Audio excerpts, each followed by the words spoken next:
So let's go sa Flamengo, guys! Tara! So yun nga po, at dahil may na-hire akong driver, charot, maka-hire naman. May nag-willing lang na ipag-drive ako dahil every Sunday, tinetest drive ko talaga yung sasakyan ni Ama.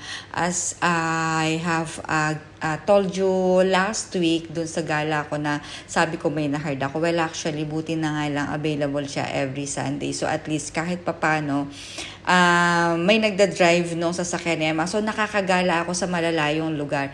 Ang inaano ko talaga is ma-drive siya ng mahaba para hindi ma-discharge yung battery. Kasi pag within yung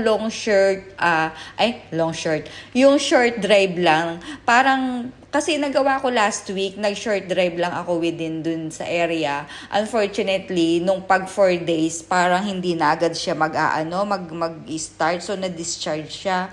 Kaya ang ginagawa ko, yung malalayo talaga, yung pinagte-test drivean ko dun sa sasakyan ni Ama. And buti na nga lang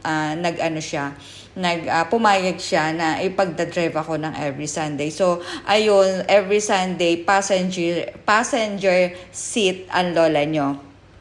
And this is also for me the right chance and opportunity na ma-share sa inyo dahil yun nga, besides nasa malalayong lugar na ako, so why don't I go to the place na pwede kong ma-share sa inyo. So let's, mga ka-wanderer, let's enjoy this road trip na meron ako and let's go to the Flamengo. And ito nga yung pinapakita ko sa inyo. Actually, ang sabi niya, Emirates Road na daw ngayon ang Sheikh Mohammed bin Zayed. So parang pinagpalit daw na hindi ko alam kung bakit. But ito na yung dead end. So ayan nandito na kami sa Ras Al Khaimah at ang feeling ko ang layo-layo ha. Pero nung pumunta kami doon kasi naging familiar ako doon sa lugar dahil as I remembered correctly, doon kami nag-fishing or doon kami naliligo, nag-go overnight ni Barico before. If you are aware dun sa account ko na sinishare ko mga videos, nag-overnight kami na nakahuli kami ng pusit at saka mga isda.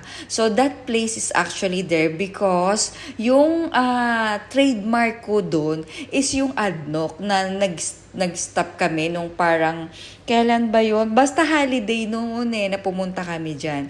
And ayun, na-surprise ako at natuwa ako kasi same place lang pala siya. At dahil road trip talaga to, so syempre, ang gusto kong i-share sa inyo rin is yung mga kalsada at saka yung itsura ng lugar na pinupuntahan ko. Like for example, this is in Ras Al Khaimah in UAE at ganito yung face niya. So kung ikukumpara nyo sa Dubai, iba ang datingan ng Dubai. Itong Ras Al Khaimah parang napakasimpleng probinsya na type lang, parang ganun. As you can see guys, ito na yung pinakang city yan na yun. At wala kang makikitang kahit sinong tao na naglalakad within that area, as you can see. But then sa Dubai kasi, saan ka man mag-video, saan ka mang place kumuha ng spot, may makikita ka naglalakad. However, itong sa Ras Al Khaimah, saan ka man pumunta, wala kang makikitang tao, kundi sasakyan. So talagang kasi wala naglalakad ha. Nag-pass by din kami sa city, as you can see. Ayan pinakang city na daw yan. At wala kang makikita man lang na tao. And ayan yung pupuntahan namin. Sinama ko yung maps para at least medyo ma-familiarize din kayo. You might know this place, but then eto na nga po yung Ras Al Khaimah or yung Flamengo Beach na parang ka-open lang is there.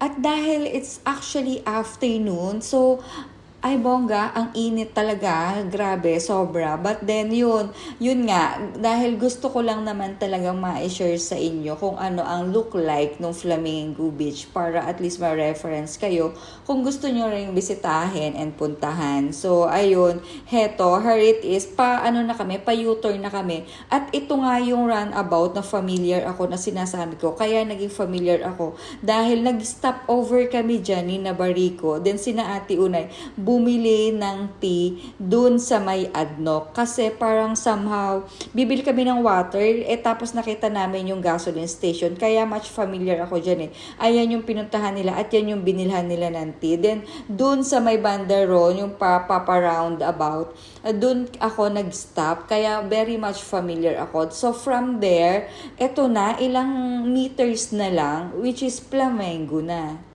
Kaya natuwa ako, sabi ko nga, familiar sa akin itong dinadaanan, hindi ko lang alam kung ano yung pinuntahan, bakit naging familiar sa akin. But yun nga, no, makita ko yung runabout, ayun, kaya pala familiar sa akin kasi napuntahan na namin.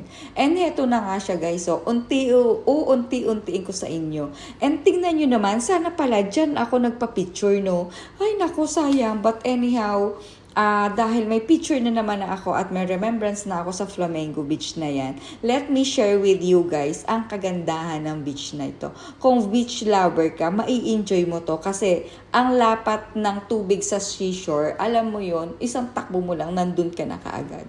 So, here it is, eto na. So, eto yung naka-open yung parking sa inyo. Ayan, Medyo malawak naman at marami din pagpa-parkingan. Pero kung halimbawa, holiday, I think parking is really not enough sa space na to. Hindi siya ganun kalaki.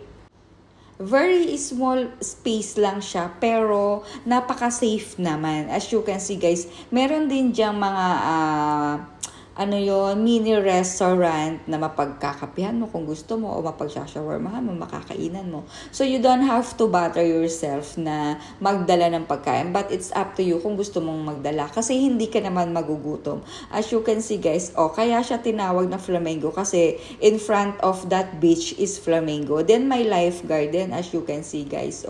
As in nasa gitna talaga siya to see kung safe ba yung mga naliligo. And here it is, ayan, yung kalawakan na.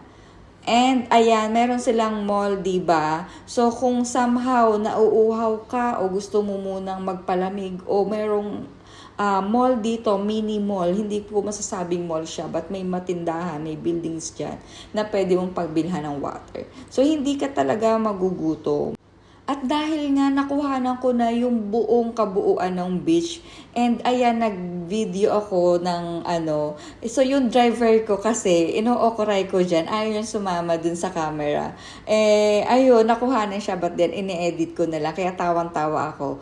Yun, dahil nga sobrang init at nakuhanan ko na ng buo ang Flamengo Beach, ayan, as you can see guys. Umuwi na rin kami after that kasi during that time, talagang kasi napakainit, parang nasa 40 plus na yata. And then before that nga, uuwi na lang, nagpa-slow mo pa ang lola mo. Diba? Lumandi na naman. Diyos ko po. But na-enjoy ko naman, yun nga lang, hindi ako nakapagpa-picture dun sa may tapat na parang, alam mo nyo yung covered yung beach. Pero anong tawag na masasabi ko? Napakalinis at the same time, anong tawag dun? Napakatahimik, hindi pa siya ganun ka-crowded. So parang alam niyo yun, mai-enjoy nyo pa yung peacefulness ng place. And ayun, after nga yan, dahil sobrang init, ayan, nag-video na rin ako ng konti. And later after that, umuwi na rin kami dahil yun nga, test drive lang naman, dumaan, hindi para tumambay. So, ayun, umuwi na rin kami after that. At pag nga may nakukuha akong mga magagandang spots sa road, kinukuhanan ko talaga ng video para i-share.